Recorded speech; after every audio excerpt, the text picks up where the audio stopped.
Welcome back. Chess Addict here again. Let's look at an in-game situation, okay? Alright, so again, this video is going to go to the beginner playlist, give you some ideas on in-game. Like I said before, you can't play my game, I can't play your game. Everybody plays chess the way they play chess. Some people stick to strictly theory through the entire game. Some people like to mix and match. I'm one of those. I like to mix and match. I will make some awkward exchanges. I will attack pieces that most people wouldn't attack, and make you say, well, that was a blunder, why'd you do that? But then I know why I did it, and oftentimes I will come out on top that way.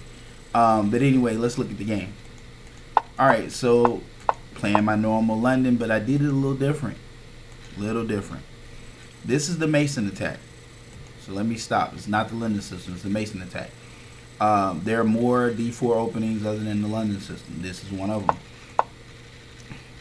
I developed the knight to H3 with the idea of eventually moving the knight to G5, bringing this pawn up to E3 and forcing the king to lose his right to castle. But he opened up really nicely on the flank. I like that, so I moved the bishop back to G3. He closed that off. He took. Now he opened up the G file for me. Thank you. And now this pawn move here was a very strong move. I'm going to show you why. I take. Well, why does he take back? Because he can't. If he takes back, he's going to lose his rook. He's going to be down a rook. He's already down a light square bishop, which that is his weakest bishop. If you looked at the previous videos, look at his pawn structure. Most of his pawns are on the light square, so his dark square bishop is very strong. Not a bad idea. He's a runner. He wants to put a barricade of pawns up and then hide his king somewhere. Okay, cool. He likes to run. No problem. Alright, so I come in backside, develop the knight, block off with the bishop, pinning the knight to the queen. That's not a permanent pin. It is a soft pin, meaning it can turn into a skewer where I get the piece behind it. Or if he moves the knight, then the piece behind it becomes a permanent pin to the king. So he moves the rook, I attack the queen, he attacks with the knight, and I take his queen in tempo. So now he sacrificed the bishop, and I moved to protect the queen, to protect the bishop so I could capture the knight back. And I do that, and he threatens me with the rook. I said, At this point, I'm not going to trade off with him, but later in the game I am. I want to capture a few more of his pieces. So, there. Alright, so now I trade off. And he wants to work for a queen. He can't believe he lost his queen. So I snag another pawn. Now I'm up 4 pawns to his 2. I like my odds in this endgame.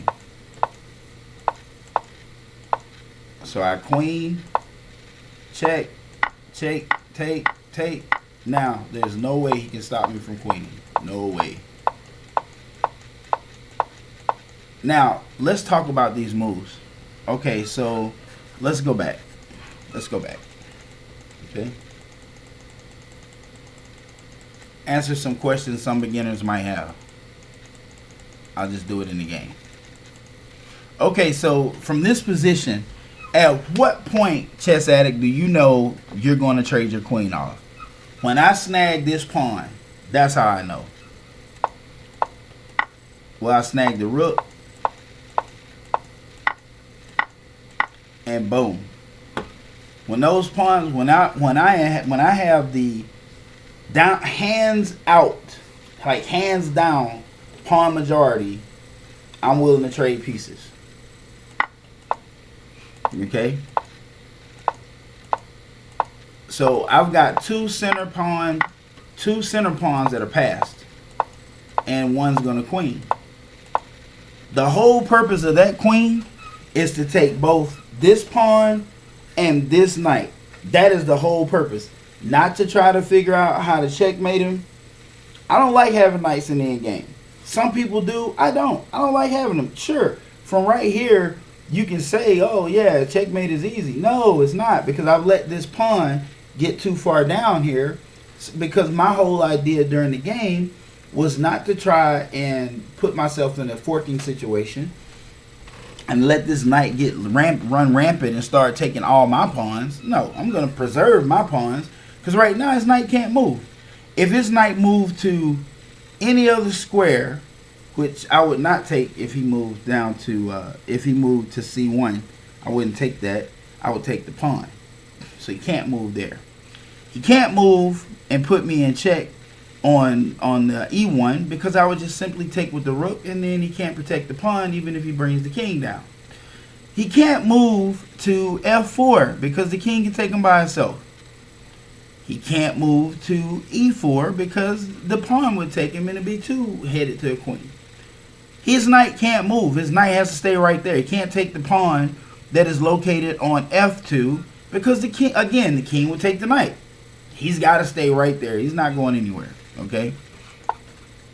Now he's getting closer. So now we're going to go check, make the perfect exchange. Bam, bam. And now, why not? Why not? Now, why am I not moving these two pawns here? Because he only has one pawn. Only has one. So I want him to bring that pawn to me so I can eliminate that pawn off the board and have a pawn left to queen. That's what I want to do.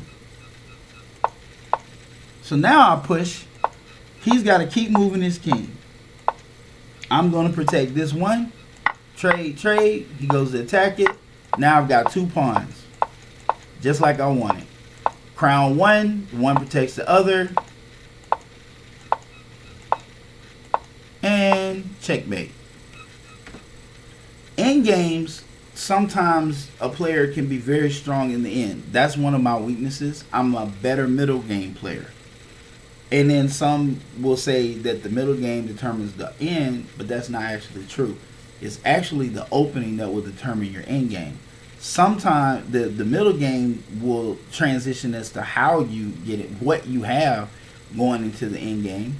But that still came from your opening. You have to look at it. It's like alpha and omega. This is the beginning. The omega is the end. So your alpha, how you came out, what you protected, what you didn't use, what you left back. That's typically what you're going to have going into the end game. You have some people that place traps where the pawns, they protect the pawns. They use the pawn to put you in bad situations where you can take a piece, but you're going to end up being taken back by a pawn, or you're going to take, or the piece is going to, the pawn has forced you to trade a piece that's not as valuable. So like for instance, you may take a knight, but then I take your rook, or the knight has forked you and your queen, the king and the queen. So you lost your queen, and the player still has a queen, and then they start trading down with you, and this person has a knight and maybe the bishop pair going into the end game, and you have maybe both your rooks. I like the queen and the bishop pair and a knight versus you and your rooks. I just do. I don't think you're gonna win that black or white, whoever has that particular team coming into the end game. They are clearly winning. You should not be able to do anything. You shouldn't be able to stop a second queen. You shouldn't be able to avoid being checkmated. It's just over for you. So I guess if you really want to look at it, it's a mixture of the opening and the middle game that's going to determine your ending. But the end game, if you look back here, once we got into the end game,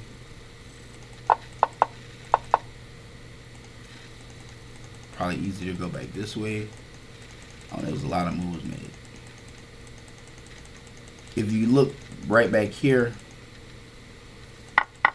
that's the exchange. My first move, and I've illustrated this in several videos. My first move was a king move. And that's important because I believe the king was calculating that I would take this pawn. Now what he should have done, and I didn't think, I think he thought that when I did this, you know, I think he thought that I was not going to take that and he would take my pawn. But either way, it would have worked out, because if I didn't take it, and let's say I did a move like this, he would probably take. Then I come here, snatch, and then he's got to go somewhere else. And now I'm clearly winning. But I didn't really have a lot of respect for the guy, and I really didn't care how it played out. I just know that if you have the pawn majority, it is to your advantage to trade down. Move the king there, and the rest, you saw what happened. I have the pawn majority. I can afford to exchange. You can't afford to exchange. These pawns do become officers again if you get them to the other side. And all you have to do is be a good king escort and escort them. And you typically want to lead with the king. I mean, I could have prevented all of that. All I had to do was just move over. Like, right here. I could have moved the king right there. Which, he can't come over this way. He has to move right there. I move right there. He has to move right there. Take the pawn. And then he can get right here. Now move over here. He comes up. Check. He has to move back. Check. He has to move over. Queen. Okay. So, and if he moves there, I simply just go check. And then he has to move down. I move over. He moves away. He moves back up. And I could have easily walked those pawns down, no problem. Because like I said, all I wanted to do was isolate that one pawn and capture it, because I had the pawn majority on one side of the board and versus one pawn, so there's no way he could defend that. Especially with me blocking with the king, which he had to come around the king, and he backed himself to the last rank, so that left him where he could not protect his one pawn, like, at all.